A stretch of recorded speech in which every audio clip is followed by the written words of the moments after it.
నమస్తే, welcome to right angle. వచ్చే ఏడాది పూర్వార్ధంలో ప్రపంచవ్యాప్తంగా సుమారు 50 చిన్న పెద్ద దేశాల్లో ఎన్నికలు జరగనున్నాయి. దక్షిణాసియాలోని 3 కీలక దేశాలు ఎన్నికలకు ముందు స్థితిని మదింపు వేస్తున్నాయి.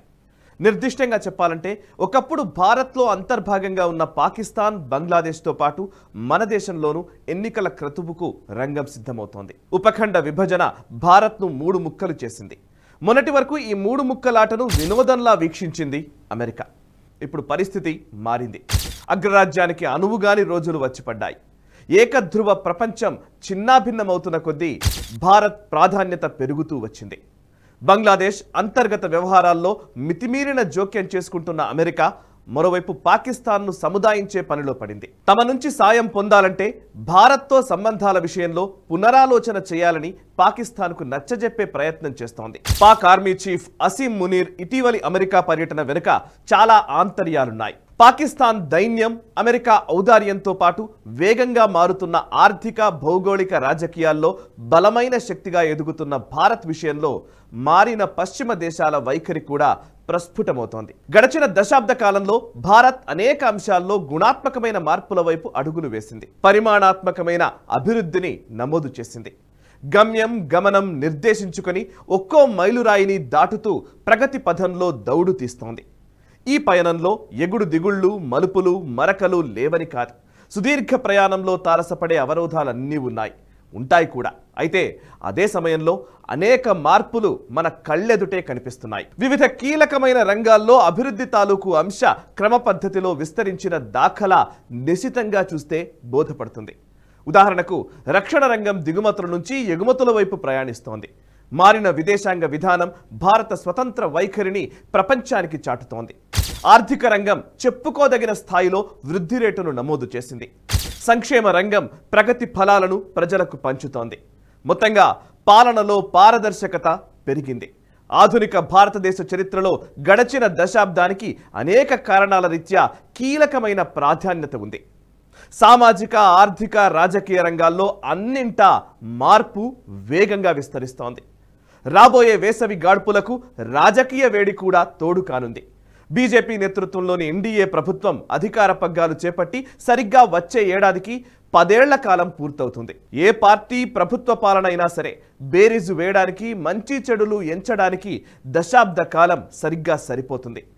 5 ఏళ్ల సమయం సరిపోదా అని ఎవరైనా అనవచ్చు. అయితే మన దేశ విస్తీర్ణం రీత్యా, జనాభా రీత్యా, పాలనలోని చిక్కులు, గత ప్రభుత్వాల వల్ల ఏర్పడిన ముప్పుల కారణంగా కొంత సమయం తీసుకుంటుంది. రాష్ట్రాల పరిధిలో ప్రభుత్వాల పనితీరును గణించడానికి 5 ఏళ్ల గడువు సరిపోతుంది. కానీ దేశ పరిపాలన, వ్యవహారాల్లోని సంక్లిష్టత, సంకీర్ణతల వల్ల కొంచెం పెచ్చు సమయమే పడుతుంది. గడిచిన 10 ఏళ్ల కాలంలో దేశం ఏ రంగాల్లో ఎంతమేర ప్రగతిని సాధించింది, చెప్పుకోదగిన మార్పును నమోదు చేసిందా, గుణాత్మక మార్పును ప్రతిఫలిస్తున్న రంగాలు ఏవి, ప్రతిఫలాలను పంచుతున్న రంగాలేవి, ఏ ప్రాతిపదికలు, ప్రమాణాల ఆధారంగా వృద్ధిని, అభివృద్ధిని, మార్పును మనం అంచనా కట్టాలి?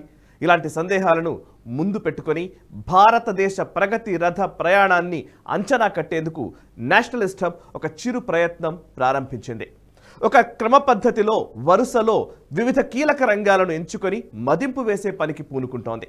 ఇది ఒక ప్రయత్నం మాత్రమేనని, దీనికి అనేక పరిమితులు ఉంటాయని వీక్షకులు గుర్తుపెట్టుకుంటారని ఆశిస్తాను. మే 26, 2014న దేశ ప్రధానిగా నరేంద్ర మోదీ పగ్గాలు చేపట్టారు. అదే సమయంలో అచ్చే దిన్ గురించి ఒక భరోసా ప్రకటన వెలువడింది. మోదీ ప్రకటించిన మంచి రోజులు కేవలం మరీచిక మాత్రమేనా? అచ్చే దిన్కు కాల పరిమితి ఏమీ లేదా అని ఎవరైనా ప్రశ్నించవచ్చు. మంచి చెడులు పడుగు పేకల వలె అల్లుకున్న పాలనలో మంచి కనిపించడంలో సమయం పట్టవచ్చు. అంత మాత్రాన ఆతృతపడి ఏమీ లేదని నిస్పృహ చెందనక్కర్లేదు. 2004లో యూపీఏ 1 అధికార పగ్గాలు చేపట్టే నాటికి, 2014లో ఎన్డీఏ 1 పాలనాధికారాలు స్వాధీనం చేసుకునే నాటికి గుణాత్మకమైన వ్యత్యాసం ఉంది. 2004 నుంచి 2014 మధ్య దశాబ్ద కాలం చెప్పుకోదగిన భౌగోళిక, రాజకీయ ఉద్రిక్తతలు చూడలేదు. నిజానికి యూపీఏ అధికారంలో ఉన్న దశాబ్ద కాలం అభివృద్ధికి అనువైన సమయం. కానీ దురదృష్టవశాత్తు ఆ కాలమంతా అవినీతికి ఆలవాలంగా మారింది. 2014 నుంచి 2024 మధ్య దశాబ్ద కాలంలో జాతీయ, అంతర్జాతీయ పరిస్థితుల్లో అనేక మార్పులు వచ్చాయి. భౌగోళిక రాజకీయాల్లో ఉద్రిక్తత పాలు పెరిగింది. భారత్ అనేక పరీక్షలు ఎదుర్కోవాల్సి వచ్చింది. మోదీ అధికారంలోకి రాగానే చైనా వైఖరిలో మార్పు వెంటనే ప్రస్ఫుటించింది. భౌగోళిక సరిహద్దుల విషయంలో అంతగా పట్టింపు లేని కాంగ్రెస్తో పోలిస్తే భావజాల పరంగా శత్రువు లాంటి బీజేపీ అధికారంలోకి వచ్చిపడింది. భౌగోళిక సరిహద్దుల విషయంలో పట్టుదలతో వ్యవహరిస్తామని బీజేపీకి పూర్వరూపం జనసంఘ్ 60 సంవత్సరాల క్రితమే ప్రకటించింది. అలాంటి పార్టీ పూర్తి మెజారిటీతో అధికారంలోకి రావడం డ్రాగన్కు జీర్ణం కాలేదు. పాకిస్తాన్ కారణంగా కశ్మీర్ రావణ కాష్టంలా మండుతోంది. మరోవైపు దేశంలో లక్షల కోట్ల అవినీతి కారణంగా ప్రజాధనం నేతల స్వంత ఖాతాల్లోకి చేరింది. అన్ని విధాలా అననుకూలమైన వాతావరణంలో మోదీ అధికార పగ్గాలు చేపట్టారు. మరి ముఖ్యంగా రక్షణ రంగంపై దృష్టి కేంద్రీకరించిన మోదీ ప్రభుత్వం సత్వర చర్యలకు పూనుకుంది. మన ఉద్దేశాలతో సంబంధం లేకుండా భారత ఆయుధాగారాన్ని పటిష్టం చేయాల్సిన అగత్యం ఏర్పడింది. దేశ సమగ్రతకు ముప్పు వాటిల్లినప్పుడు సరిహద్దుల్ని సాయుధం చేయడం తప్పనిసరి. మోదీ ప్రభుత్వం రక్షణ రంగంపై అత్యవసరంగా దృష్టి కేంద్రీకరించింది. సరిహద్దులను పటిష్టం చేసింది. అక్కడికి వెళ్లే మార్గాలను పునర్నిర్మాణం చేసింది. అయినా సరే 2020లో చైనా హఠాత్తుగా విరుచుకుపడి గాల్వాన్ లోయలో 20 మంది భారత సైనికుల ప్రాణాలను బలిగొంది. ఆ తర్వాత మోదీ ప్రభుత్వం మరింత తీవ్ర స్థాయిలో నిర్దిష్టమైన చర్యలు తీసుకోవడం ప్రారంభించింది. 68,000 మంది బలగాలను సరిహద్దుల్లో మోహరించింది. యుద్ధ ట్యాంకులను తరలించింది. 800 కిలోమీటర్ల సుదీర్ఘ సరిహద్దులో కేవలం వందల సంఖ్యలో ఉన్న పదాతి దళం మాత్రమే శ్రేయస్కరం కాదని వ్యూహాత్మకంగా ఆలోచించి అందుకు అనుగుణంగా చర్యలకు ఉపక్రమించింది. గడిచిన 3 సంవత్సరాలుగా చైనా సరిహద్దుల్లో రహదారులు నిర్మించింది. సుమారు 60% సరిహద్దులను పూర్తి స్థాయిలో పటిష్టం చేసింది. హెలికాప్టర్లు వెళ్లేందుకు, ఫైటర్ జెట్లు వెళ్లేందుకు వీలుగా ప్రామాణికమైన చర్యలు తీసుకుంది. బ్రిడ్జిలు, టన్నెళ్లు నిర్మించింది. ఏకకాలంలో అటు చైనా, మరోవైపు పాకిస్తాన్లు దాడి చేసినా తట్టుకొని నిలబడడంతో పాటు తిరిగి దాడి చేసేందుకు వీలుగా వ్యూహాత్మక భూభాగాలను సాయుధం చేసింది. వెస్టర్న్ కమాండ్తో పాటు నార్థన్ కమాండ్ను కూడా అత్యాధునికం చేసింది. ఇది ప్రధానమైన మార్పుగా చెప్పవచ్చు. ఇక రెండో అతి ప్రధానమైన మార్పు దేశానికి స్వాతంత్రం వచ్చిన తర్వాత ప్రభుత్వం తీసుకున్న అతి పెద్ద నిర్ణయం reorganisation of India's military command structure. ఇది అత్యంత కీలకమైన నిర్ణయం అనే చెప్పాలి. అంటే సైనిక దళాల పునర్వ్యవస్థీకరణ.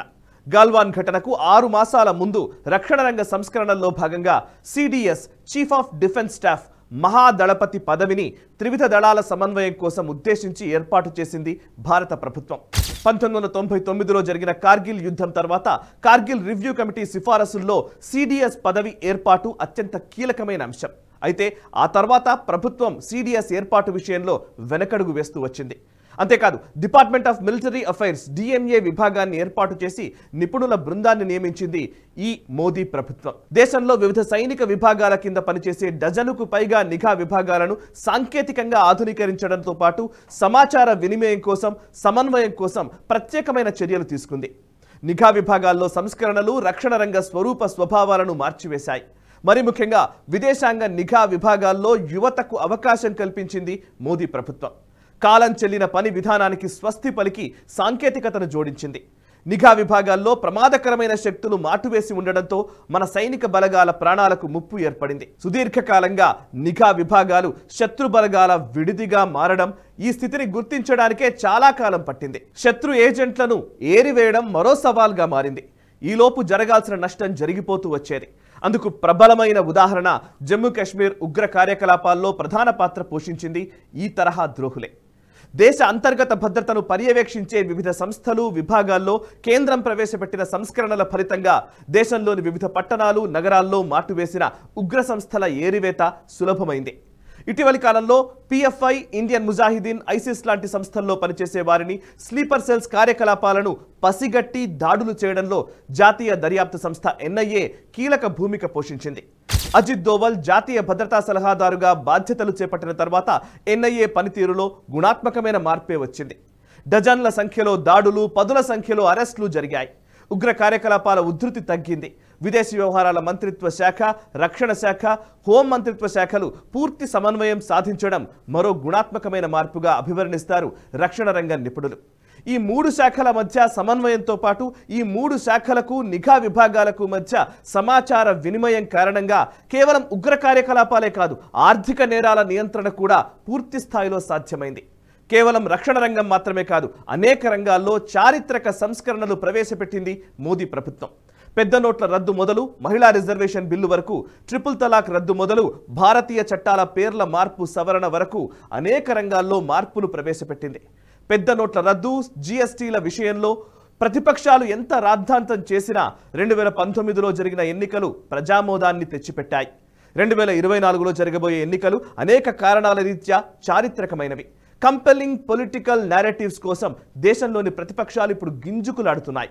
అయితే ఎలాంటి నేరేటివ్స్ లేని కారణంగా పదే పదే పరాజయ భారాన్ని మూటగట్టుకుంటున్నాయి. రాబోయే ఎన్నికల్లో సైతం ప్రతిపక్షాలకు ఓటమి ఎదురు కావడం దాదాపు ఖాయంగానే కనిపిస్తున్న నేపథ్యంలో రాబోయే సార్వత్రిక ఎన్నికలకు చారిత్రక ప్రాధాన్యత ఏర్పడిందని చెప్పవచ్చు. మీ అభిప్రాయాలు కూడా ఈ 2014 నుంచి 2024 మధ్య మోదీ ప్రభుత్వం సాధించిన విజయాల గురించి కావచ్చు, లేదంటే ఏమైనా లోటుపాట్లు ఉంటే కూడా మీరు కమెంట్స్ ద్వారా తెలియజేయవచ్చు. ఈ వీడియో నచ్చితే లైక్ చేయండి, 10 మందికి షేర్ చేయండి. మీ కమెంట్స్ ద్వారా మీ అభిప్రాయాలు మాతో పంచుకోండి. మనసా వాచా కర్మణ దేశహితం కోసం పరితపించే నేషనలిస్ట్ గ్రూప్ ఆఫ్ ఛానల్స్ని సబ్స్క్రైబ్ చేసుకొని జాతీయవాద జర్నలిజాన్ని ప్రోత్సహించండి. Thank you very much.